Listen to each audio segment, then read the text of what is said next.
Well, it's such a joy to be here with you this evening at Brooklyn Tabernacle, a church and a ministry that I know Abdu and I have both admired from afar for a long time.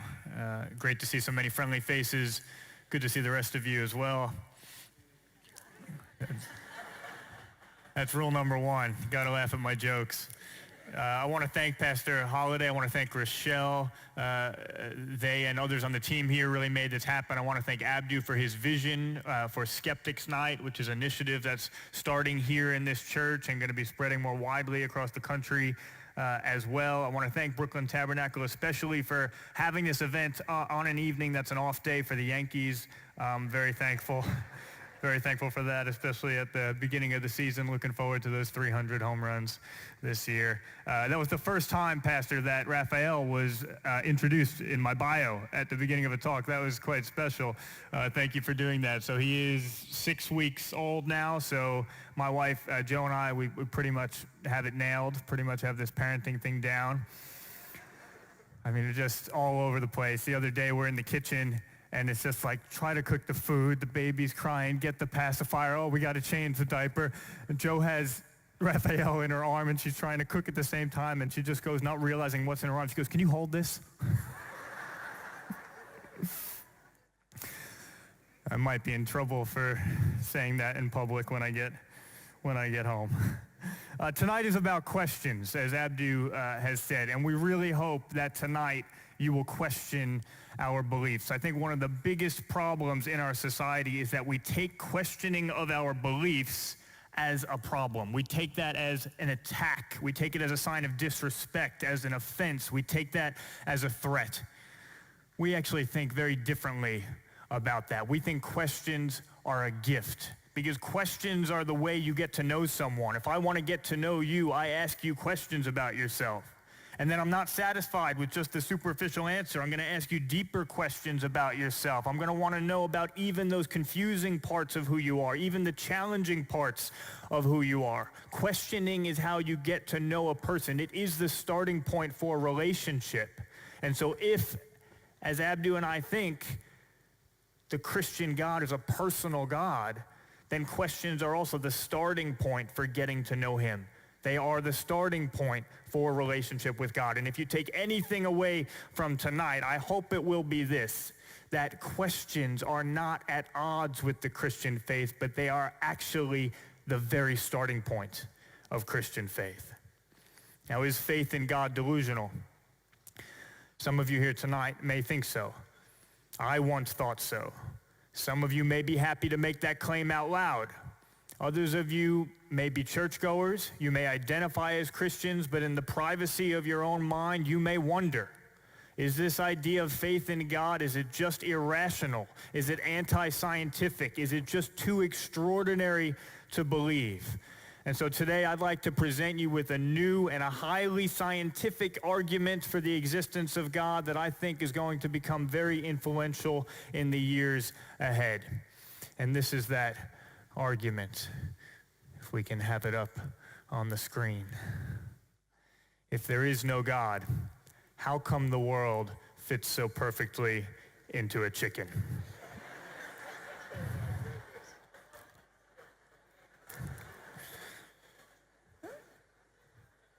All right, don't worry. I've got some better arguments on the way. But for a long time, my story, I thought the chicken argument was about as rational as faith could be. I thought faith had to be blind. I thought faith was for people who didn't think hard enough. I was studying philosophy at Princeton University at the time, and I was challenged to read the Bible. I was always up for a challenge, so I began to read through, and I would cross things out, and I would add things, and I'd actually write a big BS in the margin wherever I disagreed. And Christians would look over my shoulder and say, Vince, why do you have a BS in the margin of your Bible? And I'd say, oh, that verse makes for a great Bible study.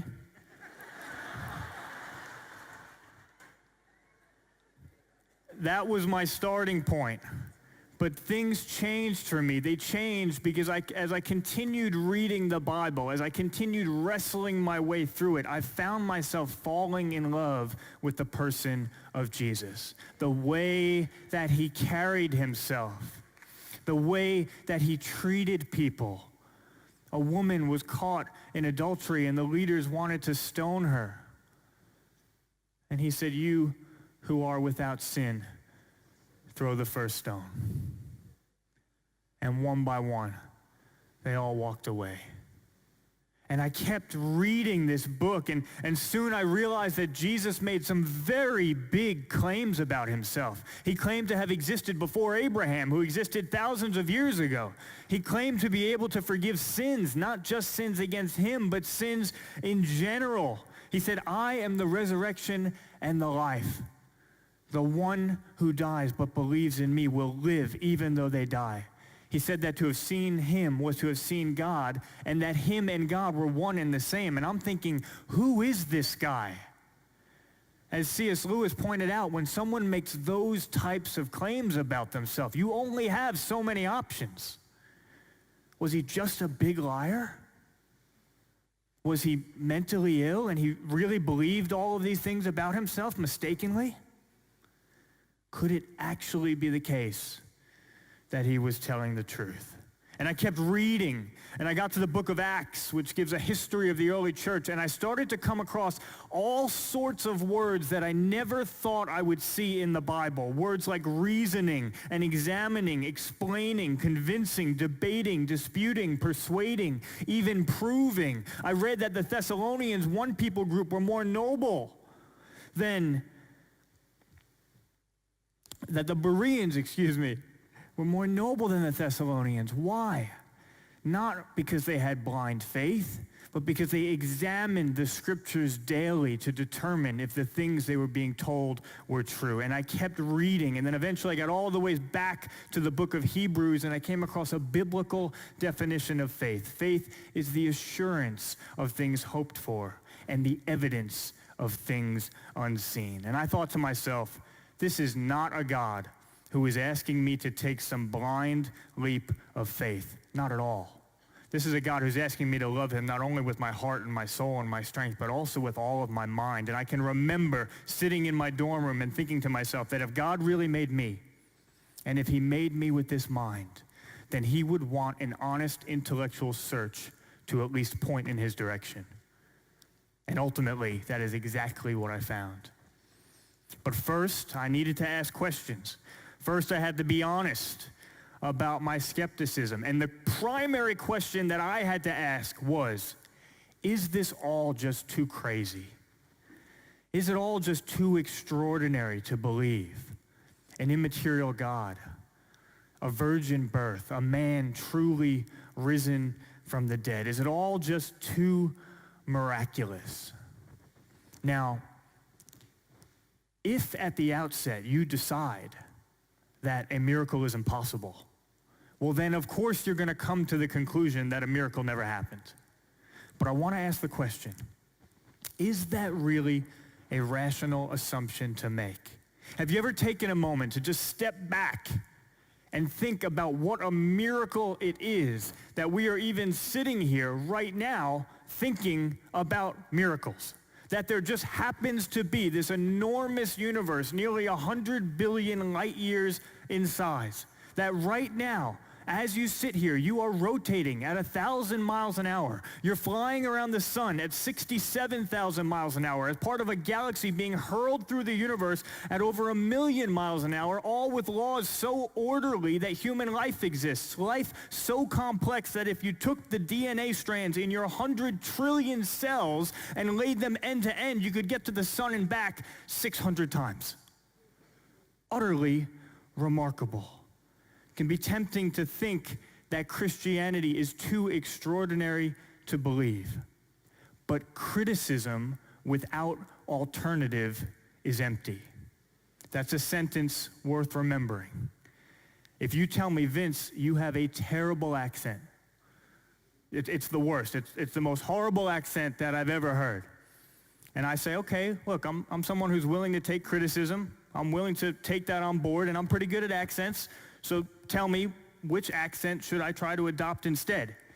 And then if you say to me, well, actually, now that I think about it, I've never heard an accent more beautiful or more pleasant to the ears than the New Jersey accent.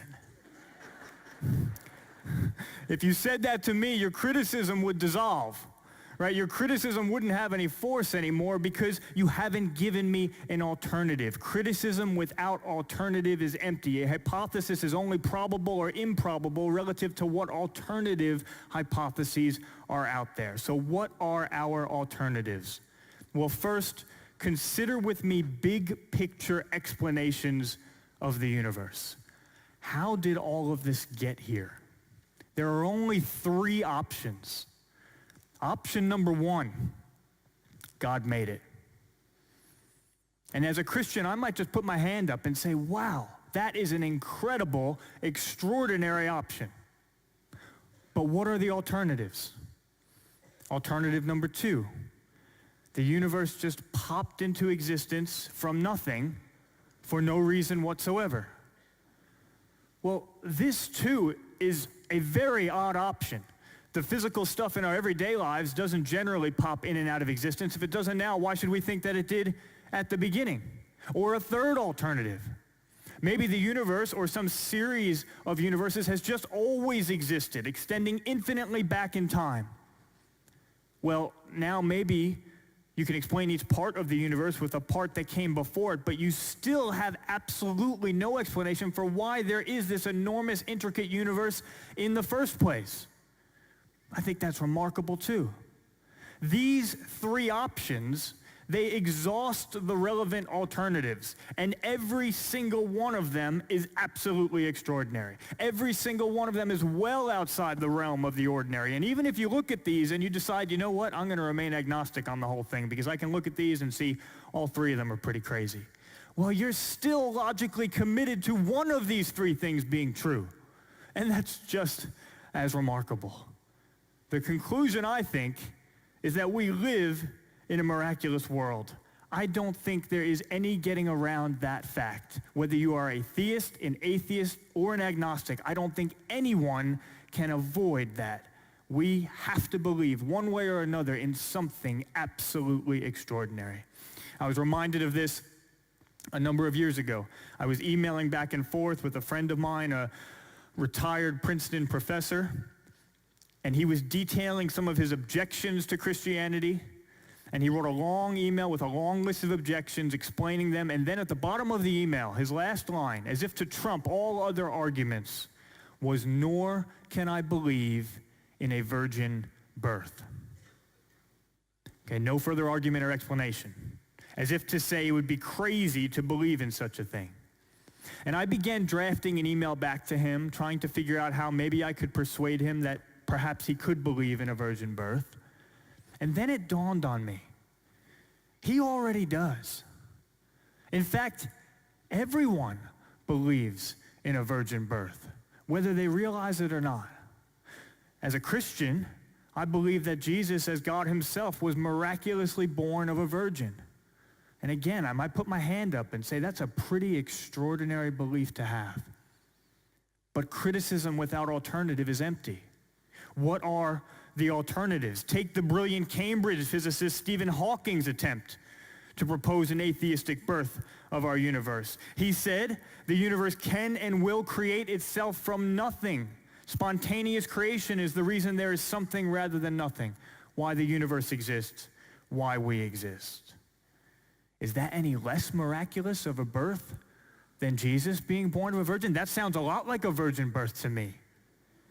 Or consider the words of the atheist philosopher Quentin Smith, a prolific philosopher, 12 books, over 140 articles to his name, and here is his best explanation. He says, the fact of the matter is that the most reasonable belief is that we came from nothing, by nothing, and for nothing. We should acknowledge our foundation in nothingness and feel awe at the marvelous fact that we have a chance to participate briefly in this incredible sunburst that interrupts, without reason, the reign of non-being.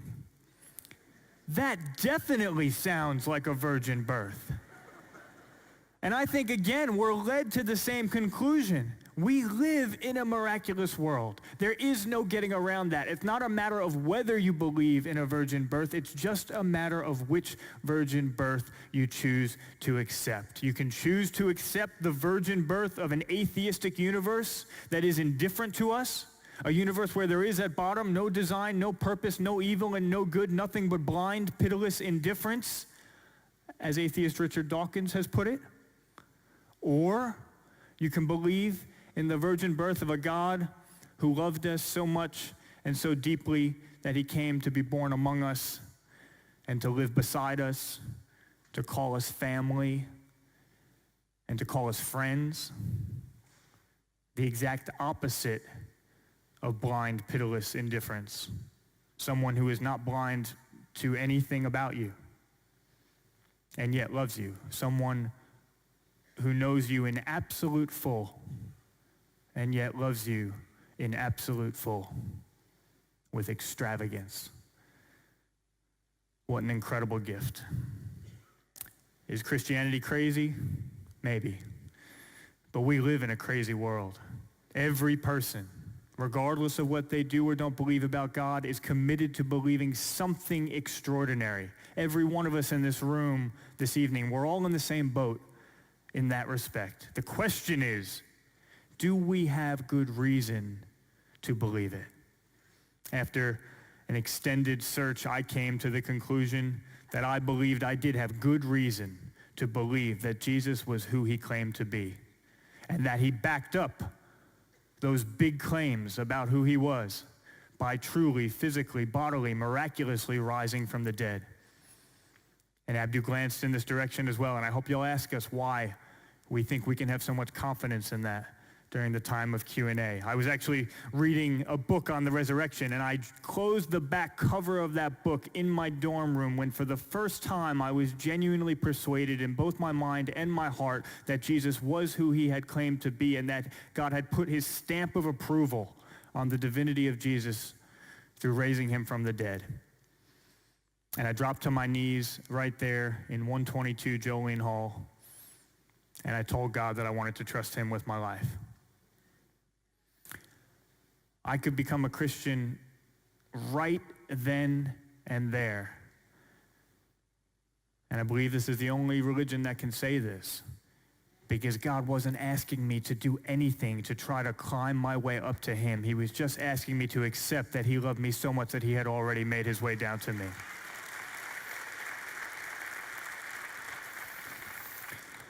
A friend of mine once said to me, "Vince, do you think we can know God?" And I said, "Yeah, sure." But he came back, he pressed me. He said, "No." He said, "Do you think we can really know God?" And he was making a distinction between two different types of knowing. G.K. Chesterton made a similar distinction. In philosophy, we tend to speak about propositional and non-propositional knowledge. But it's a simple idea. How can I know if this jacket fits? Well, there's two ways. I could check all of the measurements on the rack in the store, see if it's my size. Or I could pick it up and I could put it on. I think both are important. Me personally, I probably never would have picked the jacket up if I hadn't looked into the measurements of the philosophy and the science and the history and the biology and the cosmology and seen that they were in the right vicinity. But ultimately, there is no substitute for picking that jacket up and trying it on. God generously conceals matters for us to investigate them. He wants us to use our minds to come to know him. So generous, the infinite God of the universe would want us to participate in coming to know him deeply and in relationship. He wants us to look at the history and the philosophy and the science and the cosmology and all of it. But he also says, taste and see that the Lord is good. He also says, clothe yourself in Christ. He also says, I stand at the door and knock, and if anyone hears my voice and opens that door, I will come in and eat with them, and they with me. It's hard to put into words the experience of coming to know God personally when you go beyond the evidence and step into relationship. But there was one guy who I met not long ago. He put what I experienced into very vivid and compelling language. He had journeyed with our team for a week. He had inspected the measurements, but now he knew that if he was to go further, if he was to know God in the fullness with which he wanted to, he was going to have to give up his distance. He was going to have to take a step of relational trust towards him. And he bowed his head with our team, and he did that, and he told God in his own words that he wanted to trust him for the first time. And when he opened his eyes as a new Christian, these were the very first words out of his mouth. He said, "I have always felt alone and like I've had to wear a mask." He said, "But now this is the first time in my life that I can be fully myself and fully alive." No philosophy can do that. No religion can do that. But I believe in the deepest part of my heart that Jesus can. I've seen him do that in my life. I've seen him do that in Abdu's life. I know many of you have seen him do that in your life. And that is the offer that is on the table for every single one of us. The freedom to inspect the claims and ask the hard questions, but ultimately then to bow our heads and to open our eyes back up and saying, I'm no longer alone. And any mask that I've been wearing, I can now take off and be fully myself and fully alive. That's my hope for every one of you, and I'm looking forward to your questions.